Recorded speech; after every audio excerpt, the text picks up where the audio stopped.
ரீசெண்டாக வந்து ஒரு லேப்டாப் புக் பண்ணியிருந்தேன். லேப்டாப்னு சொல்லலாமா இல்லை க்ரோம் புக்னு சொல்லலாம். இது ரொம்ப வைரலாக தான் இருந்துச்சு. ஸோ உங்களுக்கும் நான் காட்டுறேன். ஆக்சுவலாக இது ஒரு கலரில் தான் வருதுன்னு நினைக்கிறேன். பட் இதுதான் இந்த க்ரோம் புக். ஓகே, ஒரு மாதிரி லாவெண்டர் ஷேடில் இருக்கும். இதில் எப்படி தெரியுதுன்னு எனக்கு தெரியல. பட் இது வந்து லாவெண்டர் ஷேடில் இருக்குது. லெனோவோட க்ரோம் புக் ரொம்ப அழகாக இருக்குது. ரொம்ப மினிமலாக இருக்குது. லைக் சைஸ் வந்து அவ்வளோ பெருசாக இல்லை. ப்ளஸ் வெயிட் கூட அவ்வளோ கிடையாது.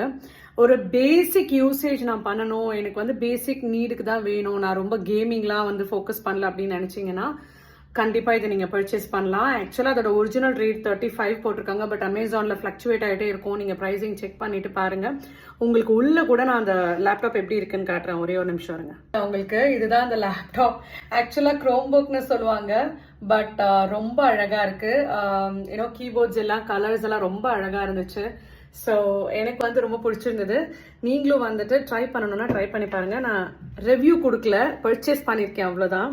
ஸோ ரிவ்யூ எனக்கே தெரியாது. பட் வாங்கின வரைக்கும் இன்ஸ்டலேஷன் பண்ணி செட்டப் பண்ண வரைக்கும் it was good. Thank you, bye.